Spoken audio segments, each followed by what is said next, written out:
हरे Krishna guys, Kartik मास का 10वां अध्याय हम पठन करेंगे। राजा पृथु ने कहा, हे देवर्षि, आपको नमस्कार है।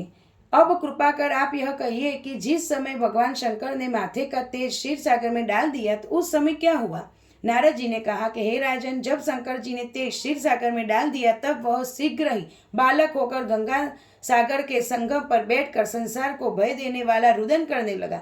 उनके रुदन से समस्त संसार व्याकुल हो उठा और लोकपालों के मन में भी व्याकुलता हो गई। अधिक कहने से क्या, चराचर चलावान हो गए। शंकर सुवन के रुदन के ब्रह्मांड व्याकुल हो गए।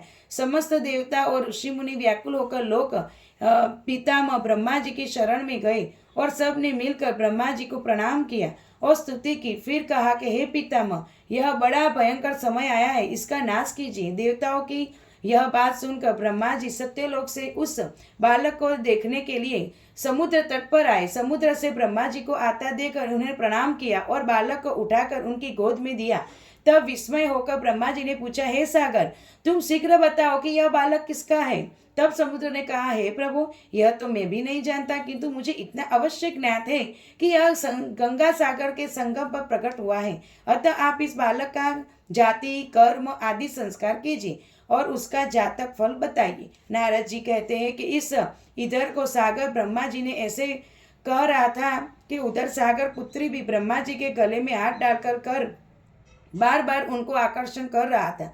और अब तो उसने ब्रह्मा जी का गला जोर से पकड़ा कि वे पीड़ित होने लगे, नेत्रों से आंसू डालने लगे। इसी प्रकार उन्होंने अपने दोनों हाथ से जोर लगाकर गला को छुड़वाया और सागर से कहा, सुनो, मैं तुम्हारा पुत्र का जातक का फल कहता हूँ। मेरी आंखों से जो जल निकालता है उसे कारण इसका नाम जलंधर होगा।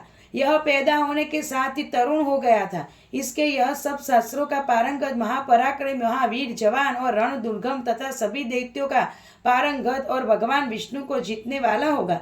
यह कभी भी नहीं हारेगा। एक भगवान शंकर को छोड़कर सबसे अवस्थ होगा। जहाँ से यह उत्पन्न हुआ है फिर वहीं जाएगा। उसकी पत्नी बड़ी पतिव्रता, सौभाग्यशाली और सर्वर सुंदरी, परम मनोहर और मृदु भाषिणी तथा शील की सागर होगी।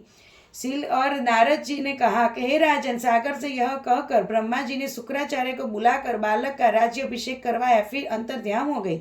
जब तो उस बालक को देख सागर बहुत प्रसन्न हुआ और कि इतने ही उपाय से उसका पालन करके बड़ा कर दिया। फिर कालनेम नामक असुर को बुला उसकी वृंदा नामक पुत्री से उसका विवाह करवा दिया और अब शुक्राचार्य के प्रभाव से वह दैत्यों पर राज्य करने लगा।